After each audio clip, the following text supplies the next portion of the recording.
Welcome back to IR Decoded.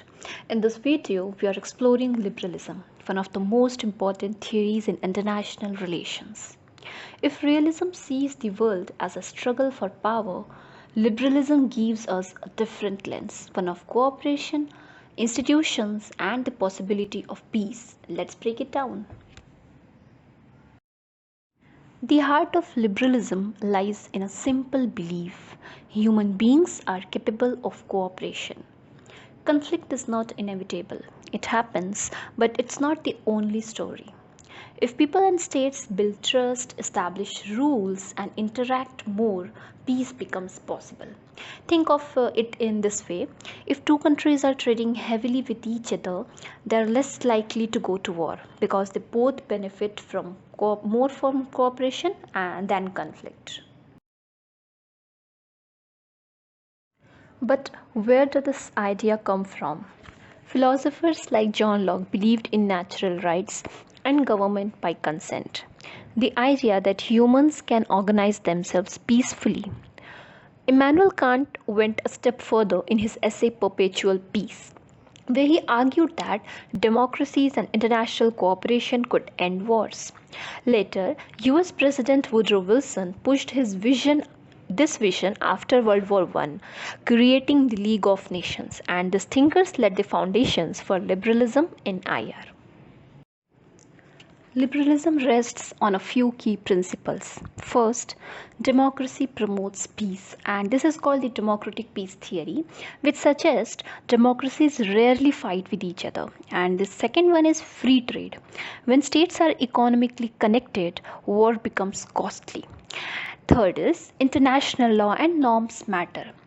Treaties, agreements, and institutions can shape behavior. And finally, organizations like the UN or WTO, World Trade Organization, gives states a platform to resolve disputes peacefully. Now let's look at the modern branch of liberalism, which is called Neoliberal Institutionalism. Scholars like Robert Keohane and Joseph Nye argued that even in a world of self-interested states, institutions help cooperation. Why? Because institutions create rules, they provide information and make cheating more difficult. In short, they reduce mistrust. Unlike realism, which focuses only on relative power, neoliberalism talks about absolute gains, which both sides can win and when they work together. Next is another major idea from Keohane and Nye, which is complex interdependence. It means countries are connected in many different ways through economics, technology, culture, and politics. In this world, military force is not the only tool. For example, the internet links societies instantly.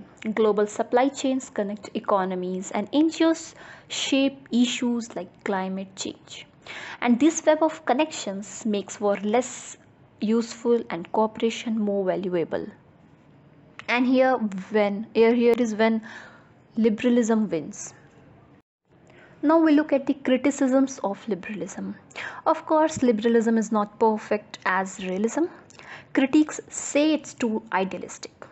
It assumes states will cooperate when history shows they often don't. Realists argue that when survival is at stake, power and security comes first, not cooperation. Others say institutions like the UN are often dominated by powerful states, so smaller countries don't always benefit equally. In other words, liberalism gives hope, but reality doesn't always live up to it. So that's liberalism in IR, a theory that believes cooperation is possible, peace can be achieved, and institutions matter. It is the optimistic counter to realism's pessimism idea of human nature. In our next video, we will move to Constructivism, which shifts the focus to ideas and identities shaping world politics. Stay tuned and don't forget to subscribe to IR Decoded for more simplified IR theories. Thank you.